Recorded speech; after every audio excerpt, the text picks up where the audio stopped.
So I wanted to wrap up our discussion of sampling distributions by talking about sampling distributions for counts and proportions. Often something that we're interested in knowing about the population is not the average of something in the population, but rather the proportion of something in the population. For example, what proportion of all voters are going to vote for Trump? Now, some books talk about this in terms of counts, like how many people in the population will vote for Trump, but most books treat this as proportions.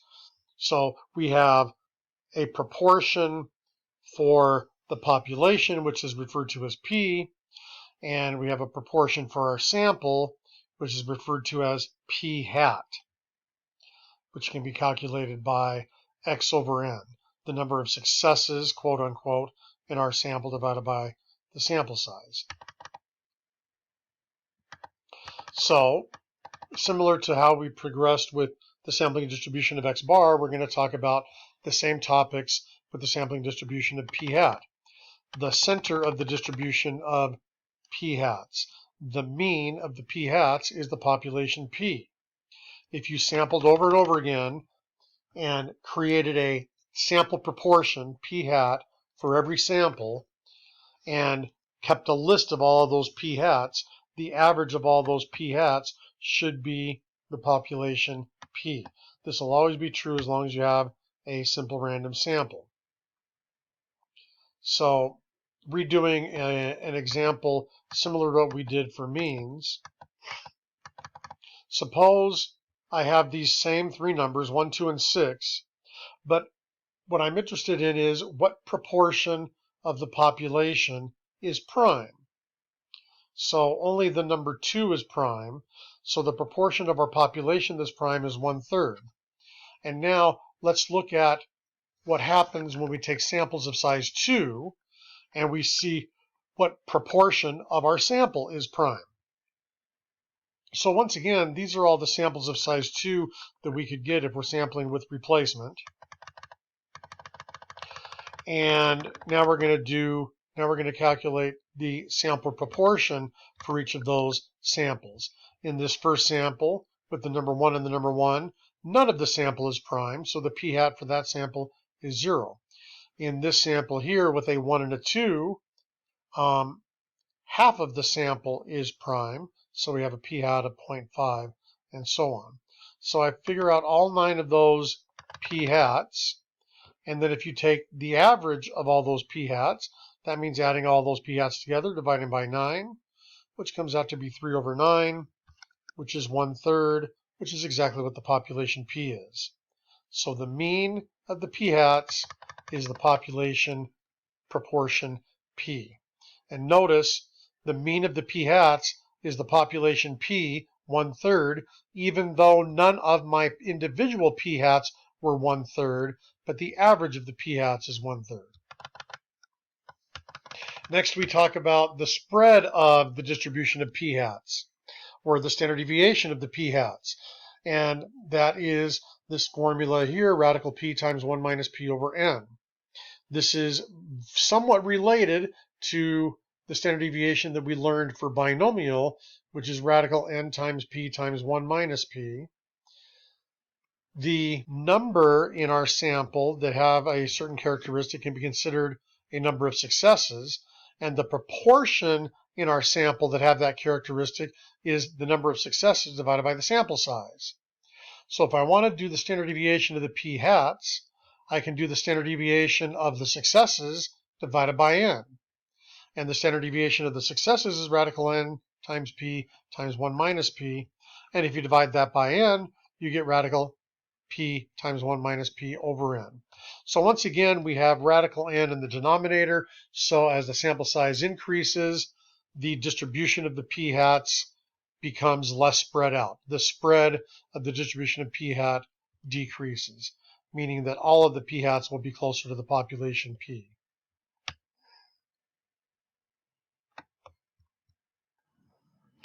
So just to check this with our earlier example,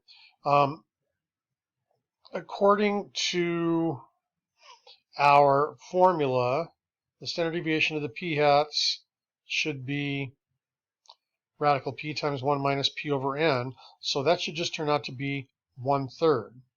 But we already have listed all of our p-hats, so we can figure out the standard deviation of the p-hats like this: each of the p-hats squared minus the sum of the p-hats squared divided by n, and that also comes out to be 1/3. So just a real quick kind of verification that that formula for the standard deviation of the p-hats works. And a similar alteration that's sometimes used that we saw with the standard deviation of x bar, if you're not sampling with replacement, then sometimes this more difficult formula has to be used with this extra radical tacked on at the end, exact same radical adjustment called the finite population correction, same thing that we saw in the video on the standard deviation of the x bars. Then let's talk about the shape.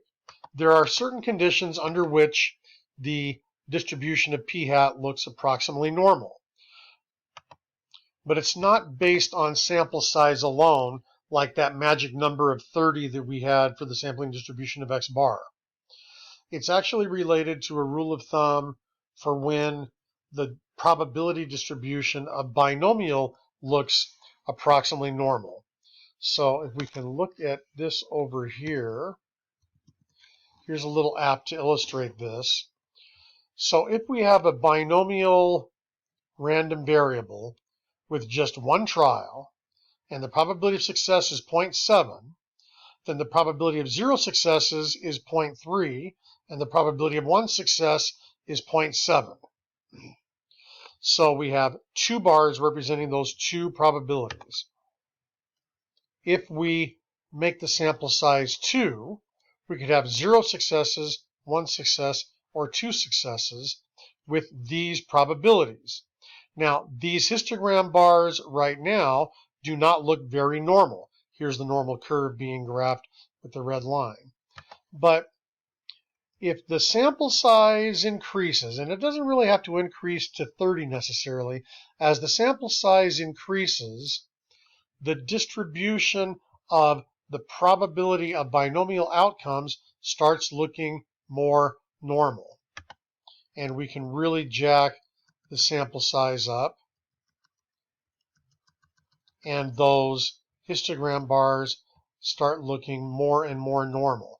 So, you know, how normal is normal enough, and is a often asked question, and that kind of depends, that kind of differs from one book to another.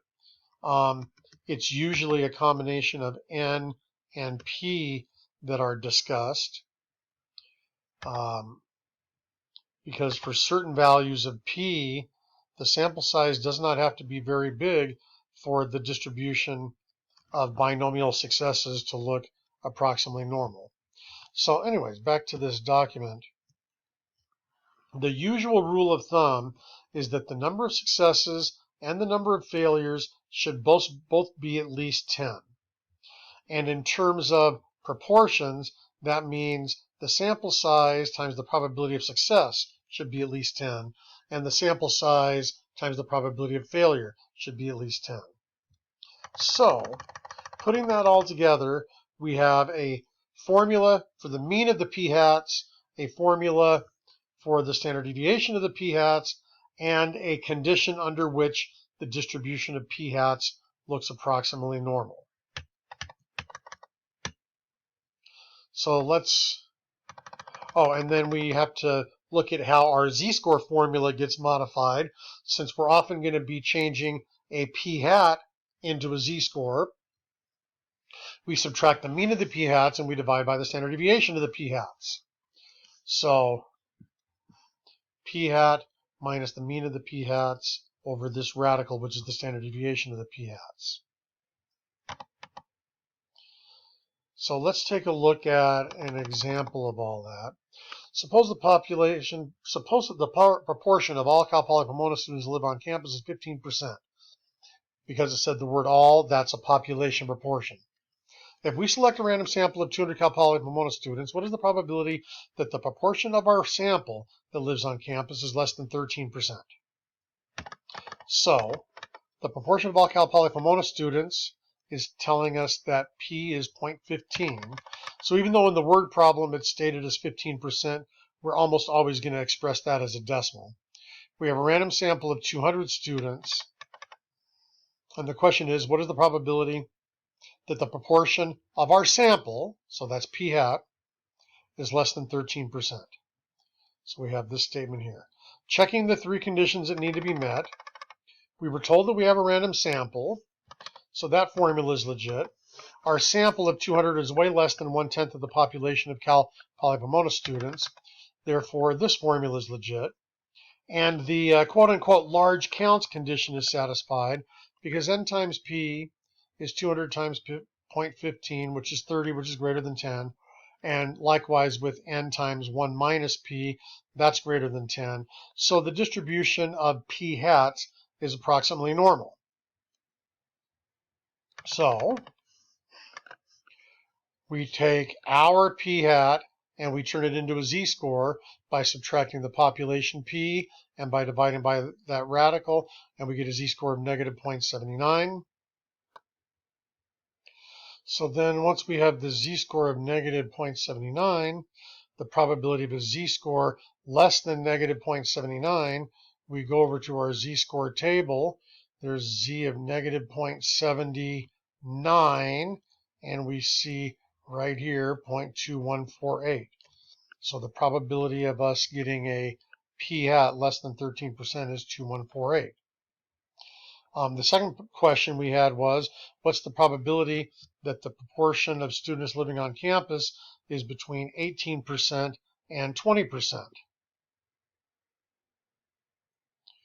So we got to turn the 18% into a z-score by subtracting the population p and dividing by this radical, and change the 20% into a z-score by subtracting the population p and dividing by this radical. So the probability of a p hat being between 18% and 20% is the same as a z-score being between 1.19 and 1.98. Those two z-scores there. And we look at both of those z-scores on the table, and we subtract the numbers we get from the table, and we get this answer here. Then to see how that would look on a problem on the homework, first of all, there's a couple generic questions about the mean of the p hats and the standard deviation of the p hats and the condition that has to be met for the p hats to be approximately normal. But then we get to this word problem down here at the end. Software companies work hard to produce software without bugs. A particular company claims that 85% of the software it produces is bug-free. A random sample of 200 showed that 157 software programs were bug-free. Calculate the mean of the sampling distribution. Well, we have a formula that says the mean of the distribution of p hats should be the population p, and this is the population p according to the company, 0.85. Calculate the standard deviation. Well, that's going to be radical 0.85 times 1 minus 0.85, 0.252. N times p is greater than 10, and n times 1 minus p is greater than 10. So therefore, the p hats are approximately normal. What's the probability of getting 157 out of 200 or less if the company's claim is true? So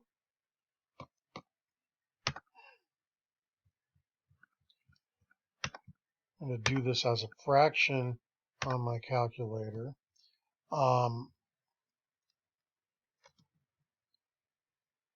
157 out of 200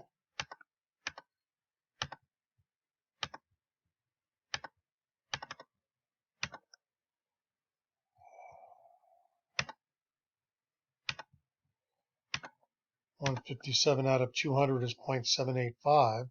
So we've got 0.785 minus the population P, which is 0.85, divided by radical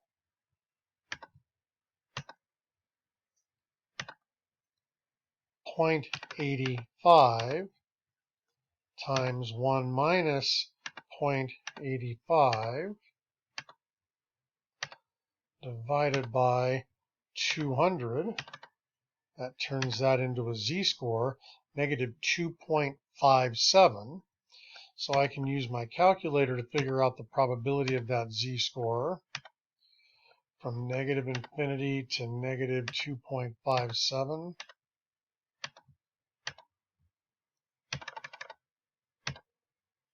So that looks like 0.0051.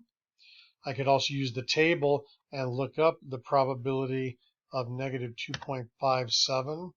Here's negative 2.5, negative 2.57, 0.0051.